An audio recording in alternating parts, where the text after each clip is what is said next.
नमस्ते विद्यार्थी मित्रों, कक्षा 8 में मैं आपका हार्दिक स्वागत करती हूँ। आज हम हिंदी विषय में 8वां जो हमारा चैप्टर है माँ का एक कहानी कविता पढ़ेंगे। अगले वीडियो में हमने आधी कविता पूरी की थी, कविता का भावार्थ बताया था। अब हम आगे की कविता पढ़ेंगे।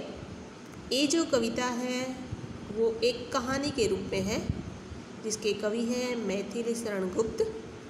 तो हमने अगले वीडियो में 50 पेज नंबर तक पढ़ा था। अब हम आगे पढ़ते हैं। उनसे पहले अगले आधी जो कविता थी उस कविता में थोड़ा देख लेते हैं। तो माँ का एक कहानी। तो यहाँ पर राहुल अपनी माँ से जिद करता है कि माँ मुझे कहानी सुननी है। लेकिन राहुल की जो माँ है यशोधरा वो कहती है कि क्या मैं तुम्हारी नानी लगती हूँ जो मैं तुम्हें कहानी सुनाऊँ। कहानी सुनाने का काम तो नाना नानी करते हैं, दादा दादी करते हैं। मैं थोड़ी तेरी नानी हूँ जो मैं तुम्हें कहानी सुनाऊँ। फिर जो राहुल है माँ से कहता है कि माँ तू मेरी नानी नहीं लेकिन नानी की बेटी तो है। ये जो दासी है वो कहती है कि तू तो नानी की बेटी है और नानी की बेटी होने की वजह से तुम्हें कहानी आती ही होगी, तू मुझे कहानी सुना। अब बच्चे की जीत के आगे माँ यशोधरा कहानी सुनने के लिए मजबूर हो जाती है और फिर वो उनके राहुल के पिता की कहानी सुनाती है और कहती है कि तू तो जिद्दी है तो चल कहानी सुन। तो एक दिन बड़े सवेरे तुम्हारे तुम्हारे पिता बाग में भ्रमण कर रहे थे, यानी घूम रहे थे। अच्छी अच्छी खुशबू आ रही थी, जहाँ मनपसंद खुशबू तरह तरह के फूलों की खुशबू आ रही थी। अब हम आगे पहुँचते हैं पेज नंबर 51 पर। अब हम आगे कहानी बढ़ाते हैं। तो वर्ण वर्ण के फूल खिले थे। वर्ण वर्ण के फूल यानी तरह तरह के फूल, अलग अलग प्रकार के फूल खिले थे। वर्ण वर्ण के फूल खिले थे। तो जहाँ तरह तरह के रंग बिरंगी फूल खिले थे, झलमल कर हिम बिंदु झिले थे। वहाँ पर जो ओस की बूंदें थी वो चमक रही थी। ओस मतलब झाकड़। तो फूलों पर, पर्णों पर झाकड़ की जो बूंदें थी, ओस की जो बूंदें थी वो झीली हुई थी, पड़ी हुई थी। जैसे जैसे हवा के झोंके आते थे तो वो बूंदें थी वो हल्के झोंके हिल मिले थे। जैसे जैसे हवा के झोंके आते थे वैसे वैसे जो ओस के बिंदु थे वो हिलते थे। लहराता था पानी और फिर पानी जो ओस के बिंदु का जो पानी था वो लहराता था। उस पर्ण पर, उस पुष्प पर जो पानी का बिंदु था वो लहराता था। इस तरह यहाँ पर तरह तरह के फूल खिले थे, उस पर फूलों पर जाकर के बिंदु थे और ओस के बिंदु जैसे जैसे हवा आती थी वैसे वैसे वो क्या करता था, लहराता था। अब बच्चा हुंकार धरता है। वैसे हम कहानी कहते हैं तो कहानी सुनने के लिए हमें हुंकार धरना पड़ता है। हुंकार धरते हैं तो कहानी सुनाने वाले को मज़ा आता है। उसको ऐसा लगता है कि चलो वो मेरी कहानी ध्यान से सुन रहा है, यानी मैं कहानी कह रही हूँ तो उसे याद है, मज़ा आ रही है। तो यहाँ पर बच्चा भी हुंकार धरता है और कहता है कि लहराता था पानी। हाँ माँ, उस ओस की बूंद पर पानी लहराता था, कहीं गिर नहीं जाता था। हाँ यही कहानी माँ। हाँ माँ, मुझे यही कहानी सुननी है, तू मुझे कहानी सुना। तो यहाँ पर बच्चा माँ से कहता है कि हाँ माँ, यही कहानी तू मुझे सुना। तो यहाँ पर वर्ण वर्ण के फूल खिले थे। वर्ण यानी तरह तरह के, वर्ण वर्ण के फूल खिले थे, यानी तरह तरह के, यानी अलग अलग प्रकार के वर्ण वर्ण के फूल खिले थे, यानी तरह तरह के फूल खिले थे। गाते थे खग कल कल स्वर में, आगे बताया है कि गाते थे खग कल कल स्वर में। गाते थे यानी गा रहे थे। खग, खग यानी खग का मतलब है पंछी, पक्षी।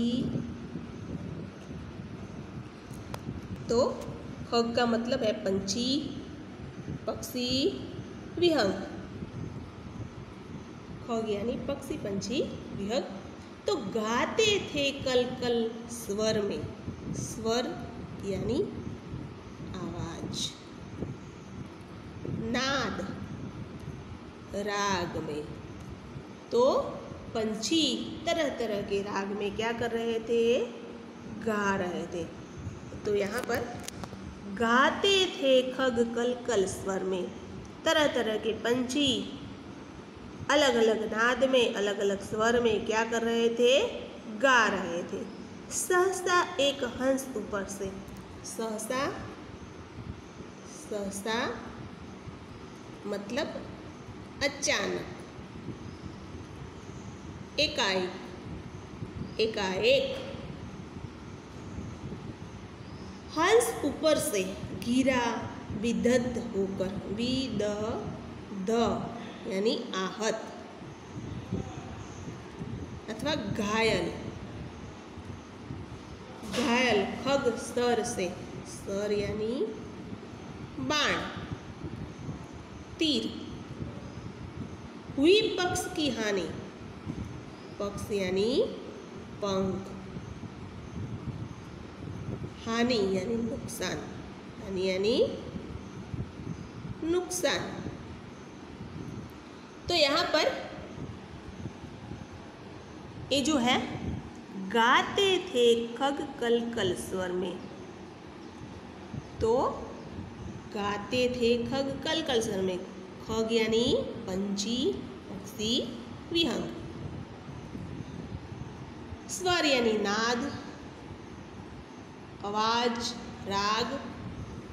गिरा विदत होकर खग सर से, गिरा विदत, विदत यानी घायल, घायल होकर, आहत होकर एक खग यानी पंछी, जो हंस नाम का पंछी था, हंस था, वो सर से यानी बाण से, तीर से घायल पंछी वहाँ पर राजा जो टहल रहे थे वही राजा के आगे आकर गिरा और उस पंछी की हुई पक्ष की हानि, पक्ष यानी पंख, उसके जो पंख थे वो पंख घायल हुआ था और घायल होकर उसको हानि हुई थी, उसके पंख को, वो राजा के मार्ग में गिरा। तो यहाँ पर कहते हैं राजा जिस रास्ते से जा रहे थे यानी बाग में टहल रहे थे, वही रास्ते पर एक पंछी गिरा, हंस, जो घायल होकर, जिसके पंख में बाण लगा था, तीर लगा था, तीर उसके पंख में लगा था और वो घायल होकर राजा टहल रहे थे उसके आगे आकर गिरा, जिससे पंखी के जो पक्ष था यानी पंख था उसको हानि हुई थी। बच्चा फिर कहता है कि हुई पक्ष की हानि, बच्चा कहता है कि हुई पक्ष की हानि, हुई पक्ष की हानि, करुणा भरी कहानी, माए तो करुणा भरी कहानी है, मुझे यही कहानी सुननी है। तो बच्चों आप यहाँ पर देख सकते हैं ये राजा है और राजा के पास ये जो पंछी है हंस, और हंस नाम के पंछी को यहाँ पर बाण लगा है, जिससे उसके शरीर से ये लहू निकलता हुआ दिखाई दे रहा है। अच्छी अच्छी खुशबू यहाँ पर तरह तरह के फूलों की वजह से आ रही थी। ये जो राजा थे सुबह में टहल रहे थे, सूर्योदय यहाँ पर बताया गया है। तो हुई पक्ष की हानि करुणा भरी कहानी। माँ, ये तो बड़ी करुणा भरी कहानी है, मुझे यही कहानी सुननी है। चौक उन्होंने उसे उठाया। चौक यानी चौक कर। राजा ने जैसे ही पंछी को सर से यानी बाण से आहत देखा तो राजा जी चौंक उठे। नया जन्म सा उसने पाया। और फिर राजा जी ने उसे क्या किया, उस पंछी को अपनी बाहों में ले लिया।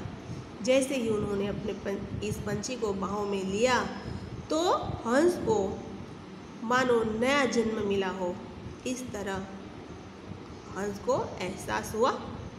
इतने में आखेटक आया। आखेटक बच्चों मतलब है शिकारी।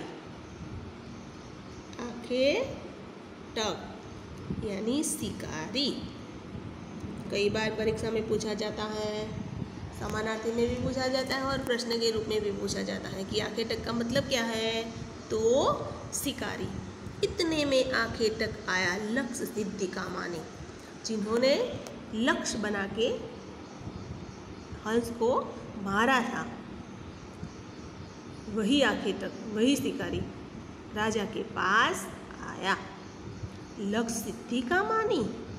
माँ, लक्ष्य सिद्धि का मानी, यह तो बड़ी कोमल कठिन कहानी है, मुझे एक कहानी सुननी है।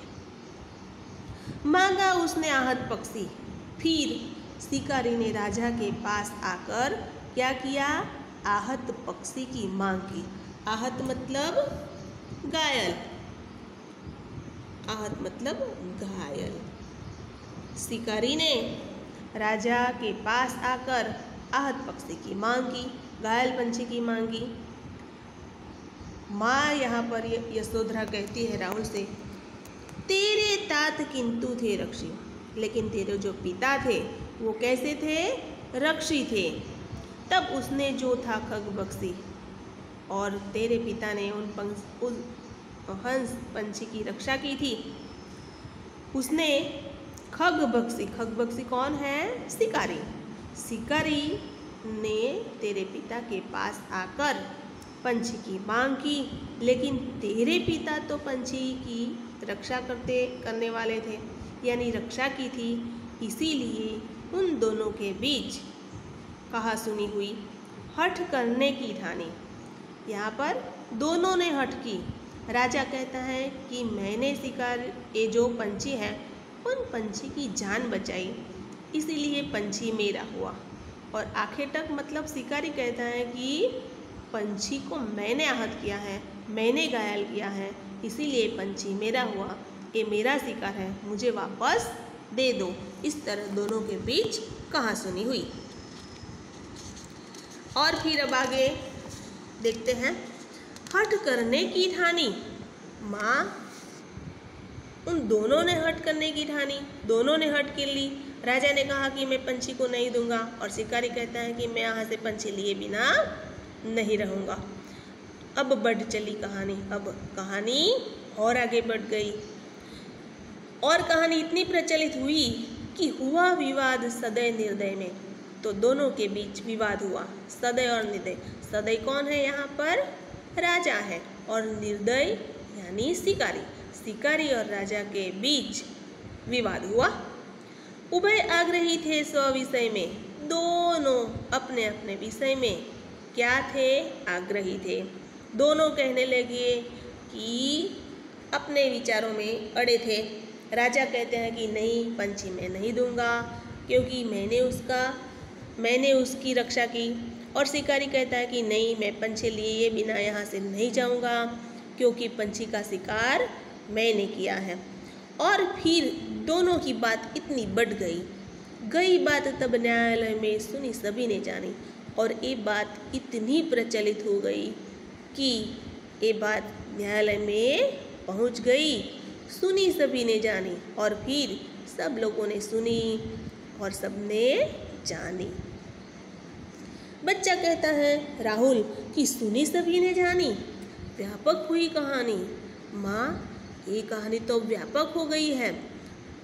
अब ये कहानी प्रचलित हो गई है, व्यापक यानी प्रचलित, सारे लोगों में चर्चा का विषय बन गई है ये कहानी।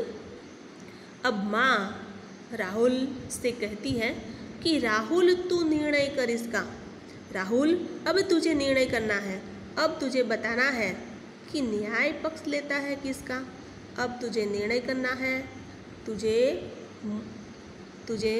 ये बात मुझसे बतानी है कि दोनों के बीच ये जो हंस है किसका हुआ। दोनों अपने अपने निर्णय पर अड़े थे, लेकिन अब तू निर्णय कर, तू मुझे सही जवाब दे कि वास्तव में पक्षी हंस किसके पक्ष में जाएगा। राहुल तू निर्णय कर इसका, न्याय पक्ष लेता है किसका। कह दे निर्भय जय हो जिसका, सुन लूँ तेरी बानी। बानी मतलब वाणी। तो यहाँ पर माँ कहती है कि राहुल अब तू निर्णय कर कि न्याय किसके पक्ष में जाएगा। निर्भय होकर तू मुझे जवाब दे कि न्याय किसके पक्ष में जाएगा। मैं तेरी बानी से सुनना चाहती हूँ, तेरी आवाज़ से सुनना चाहती हूँ। तू अब निर्णय कर कि पक्ष किसके, हंस किसका हुआ। माँ मेरी क्या बानी, माँ मेरी क्या बानी, मैं क्या सुनाऊँ। मैं तो कहानी सुन रहा हूँ, मैं सुन रहा कहानी। अब तू ही बता आगे कि पक्ष किसके पक्ष में ये हंस जाएगा। तो यहाँ पर माँ राहुल से कहती है कि राहुल तूने कहानी सुनी, अब तू मन से निर्णय कर, तू मुझे बता। कहानी तूने सुन ली, अब तुझे निर्णय करना है कि वास्तव में पक्षी किसका होना चाहिए। तब राहुल कहता है कि कोई निरपराध को मारे। राहुल अब निर्णय सुनाता है कि माँ अगर तू सुनना चाहती है तो सुन, मैं बताता हूँ कि कोई निरपराध को मारे। अगर कोई व्यक्ति निरपराध व्यक्ति को मारे तो क्या अन्य नौ से उबारे। निरपराध व्यक्ति को अगर कोई व्यक्ति मारे तो उसे अन्य व्यक्ति उसे उबार सकता है, उसे बचा सकता है। तो हमें निरपराध व्यक्ति को नहीं मानना चाहिए। यहाँ निरपराध हंस है जिनका कोई अपराध ही नहीं है, लेकिन शिकारी ने उसका शिकार किया और उस शिकारी के शिकार को राजा ने बचाया। तो राजा ने जो पंछी को बचाया तो वास्तव में राजा का ये हंस होना चाहिए। रक्षक पर भक्षक को वारे। रक्षक पर भक्षक को वारे यानी रक्षा करने वाला भक्षण करने वाले से बड़ा है। तो रक्षा करने वाला हमेशा बड़ा होता है। न्याय दया का दानी। और माँ मेरी यही राय है कि हमेशा जो निरपराध को बचाता है उसके पक्ष में न्याय जाता है। तो न्याय दया का दानी, न्याय दया का दानी, न्याय दया का दानी। तूने सुनी कहानी। माँ कहती है कि अच्छा सही बात है तेरी कि जो व्यक्ति किसी की मदद करता है, निरपराध व्यक्ति की मदद करता है, तो हमेशा उसका ही पक्ष होता है। तो हमें तूने ये जो जवाब दिया वो सही है। इस तरह माँ ने राहुल से उनकी भाषा में समझदारी से उनसे पूछा और राहुल ने सारी कहानी सुनी। अब छोटा बच्चा ने भी यही निर्णय किया कि न्याय हमेशा मारने वाले से बचाने वाले के पक्ष में जाता है।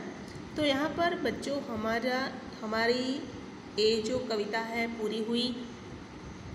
अब आपको कविता के जो शब्दार्थ है उसे लिखने हैं और फिर स्वाध्याय भी लिखना है बराबर।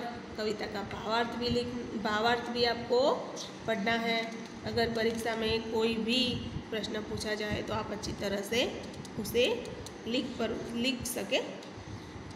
अब हम अगले वीडियो में मिलेंगे, तब तक के लिए एक गृह कार्य भी करना है बराबर। इस स्वाध्याय भी आपको ये जवाब अभ्यास के जवाब भी लिखने हैं बराबर। ये जो वचन बदलो वो भी पूर्ण करना है। अब हम अगले वीडियो में मिलेंगे, तब तक के लिए नमस्ते।